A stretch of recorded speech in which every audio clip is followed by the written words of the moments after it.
make a right up here real quick, just before we get there. We go see do you my have to old pee house. again? No, but we can go see my old house. It'd be so sweet. Maybe They'll let us in before we get to Amy so and Mitch. you can go to the bathroom.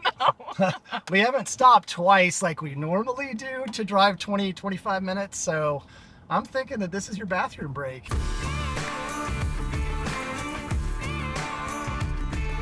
Amy and Mitch are really neat, and what they did was something that is not for the faint of heart.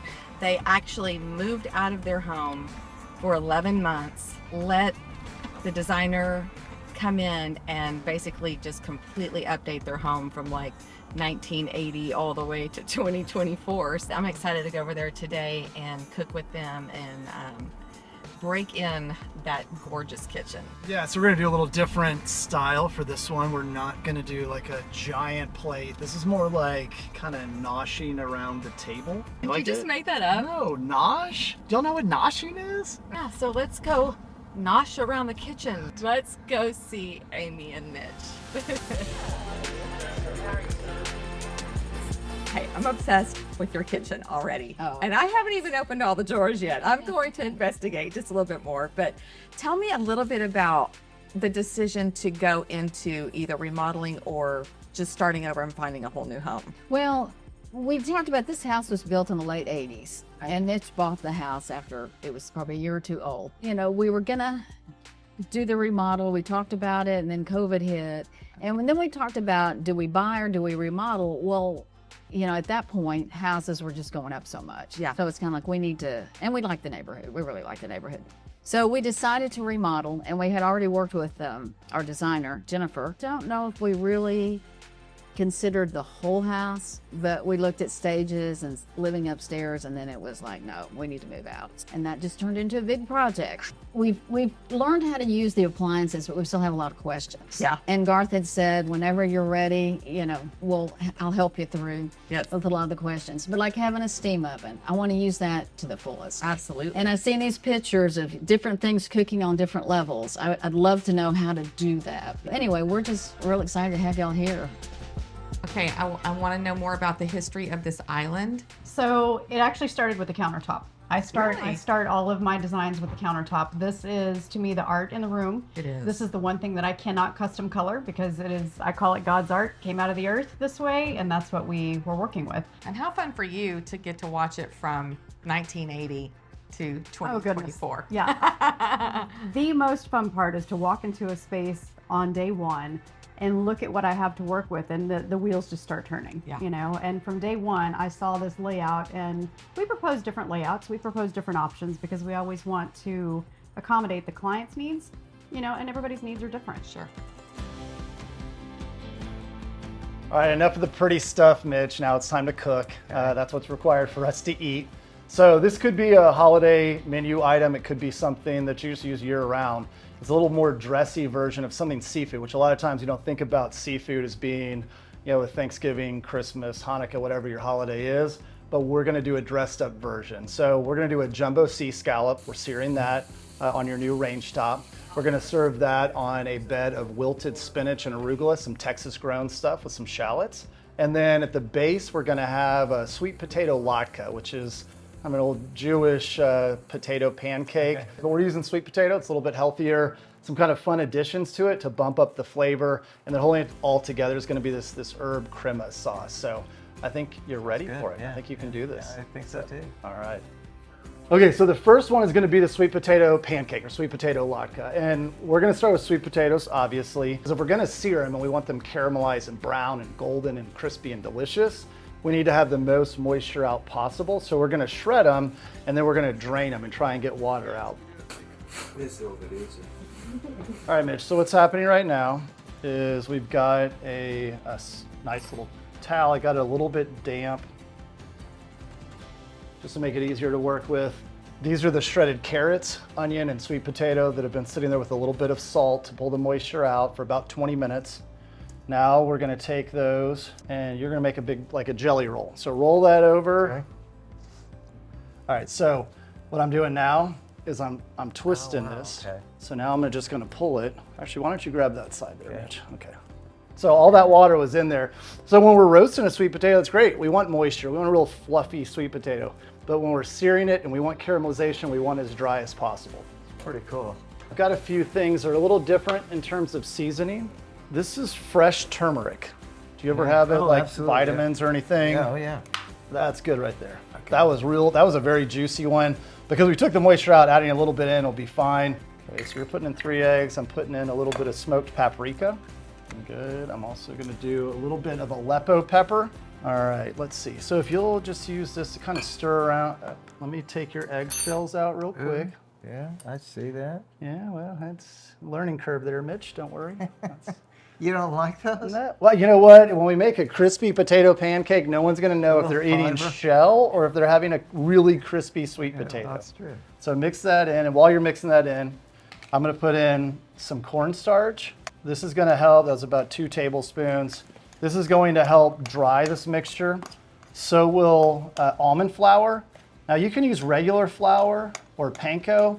I just feel like we've gotten so close to making this gluten-free that might as well go that direction all the way. If we've got folks coming over and we don't know if they're gluten intolerant.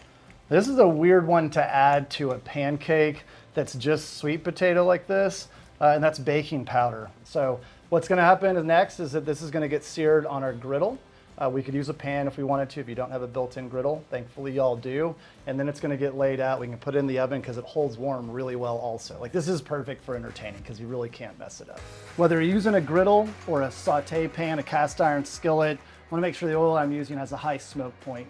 Grapeseed, canola, vegetable, avocado oil, those are all great. Don't use extra virgin olive oil. It's not good to cook over like 250, 300 degrees.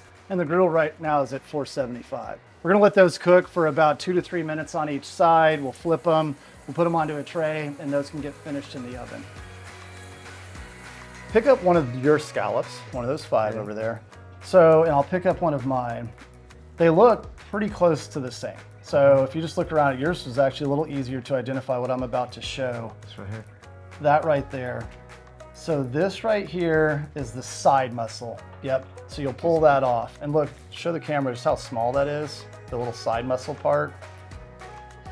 If I don't peel this off, this, even if the scallop is perfectly cooked, will have the texture of already been chewed bubble gum, which at $50 a pound for these jumbo sea scallops, I don't want an ABC bubble gum texture. So go through and look at those, make sure that we don't have any of the little side muscles. Dry the top. The higher the moisture content, the less it will sear. And we want scallops through that really golden, dark brown crust. All right, so I'm heating up the skillet. This is gonna get to a really high heat. My goal is to get a fast, dark sear, hard sear on these scallops. I'm now thinking high smoke point fat. Don't use butter, don't use bacon grease, don't use extra virgin olive oil. I'm gonna use avocado oil. So I'm also using something called ghee. Our key is always heat up the pan, then heat up the fat, then put the food down. I'm laying these down very intentionally, that I'm starting from the back and going to the front. And that way I know when I start to flip them, I'm gonna start from the back and work my way to the front. So they'll all sear for the same amount of time. So when they go onto my clean sheet tray to be finished in the oven, they'll have the same caramelization and they'll be cooked through the same. So when we finish cooking through to the inside right before we serve, we're just taking all the guesswork out and they're all gonna be perfect.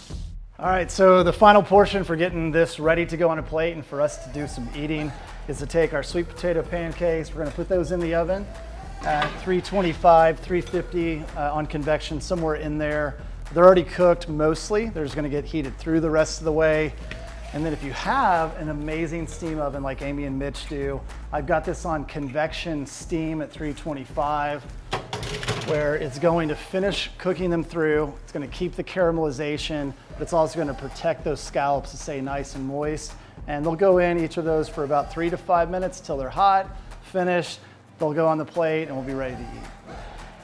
All right, so while the sweet potato pancakes and the scallops are resting, it's only gonna take a minute or two. We're gonna do some spinach and arugula on the griddle, and we're gonna plate it up from there. Super fast, easy. This is something you could do ahead of time so that you're just ready to plate up. All right, super simple, quick, easy sauce. It'll go great with the sweet potato pancakes. is a little bit of sour cream. So we're gonna add some fresh herbs. I've got parsley, tarragon, chives, and dill. A couple other little additions for this. Garlic, you don't always have to use a garlic press. It's microplane. And then a little bit of Meyer lemon. This is the juice. Make sure there's no seeds in there. So that, a little salt and pepper, and you've got a very quick and easy sauce. Doing this for the holidays or a dinner party, you can make this three to 5 days in advance. Okay, thank y'all for letting us come in and really christen your kitchen today. It's so pretty. You know, we realized too that as we were right before we did that, that everybody gathers in the kitchen, and it was smaller because we expanded it. And now we've already entertained a few times, and people are still in the kitchen, but it just seems warmer and cozier, not as crowded. Yeah. You can still utilize all the appliances and have people here, and it's just a really nice gathering spot, kind of a family. No matter who's here, it just feels like family. That's awesome. That is what I live for. Little pitter patter there. Powder, yes. Thank you, Mitch. Yes. Well said, Mitch. Well said. So thank y'all for watching one more time. We are going to be back on the road again. Stay tuned. So if you subscribe and follow and like and do all that good stuff, you will be the first to know. So see y'all soon. Bye, y'all.